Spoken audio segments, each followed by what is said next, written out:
The South Africa-Australia cricket series plummeted to new depths on Friday, with the visiting Australians lodging an official complaint over what they called the disgraceful and abusive behaviour of home fans during the third test in Cape Town. A number of Australian players were subjected to verbal abuse from fans, including references to players' families, Australia coach Darren Lehmann claimed, telling reporters that Cricket Australia had officially complained to its host, Cricket South Africa. "It's been disgraceful," Lehmann said. "You were talking about abuse of various players and their families and personal abuse. It's not on at a cricket ground anywhere around the world, not just here. It shouldn't happen."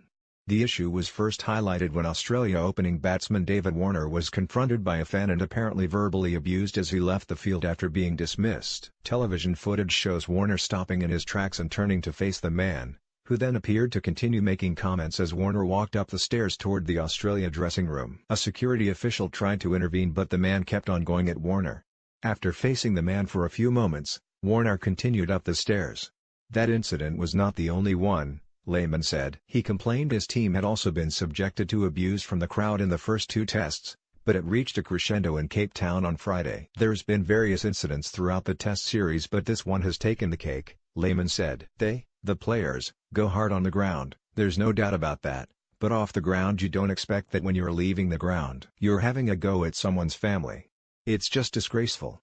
The man who confronted and directed comments at Warner was thrown out of the ground. Newlands authorities also reportedly ejected other fans for what they deemed offensive actions, which included songs directed at Australia players and t-shirts with slogans. The spectator involved in the Warner incident was standing inside an exclusive members stand and separated from Warner and the players' stairs by a small fence. As Warner came off the field and went up the stairs on his side, the middle-aged man, wearing a short-sleeved shirt, jeans and sunglasses, also walked up on his side and continued making comments at Warner.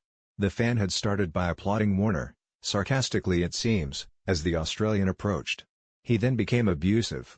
Warner, a notoriously pugnacious player, has become a target for extra attention from home fans after his confrontation with South Africa's Quinton de Kock on a stadium staircase during the first test in Durban. That heated argument, which led to ICC disciplinary hearings and sanctions for both players, was sparked by Warner's prolonged on-field taunting of de Kock.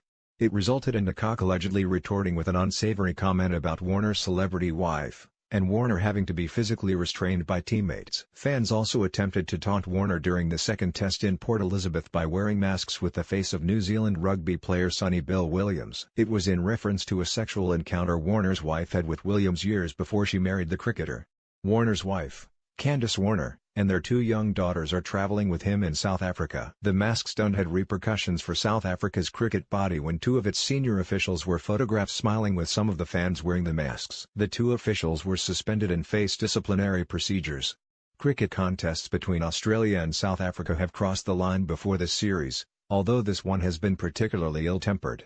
The last time South Africa toured Australia, an Australian fan wrote graffiti at a ground referring to South Africa batsman Hashim Amla, who is a Muslim, as a terrorist. "We can't control that fan behavior, unfortunately," said South Africa player Morné Morkel, who is in the intriguing position of being married to an Australian. "There is a bit of alcohol and hot sun and those sorts of things. When we play in Australia, I've got the same sort of abuse,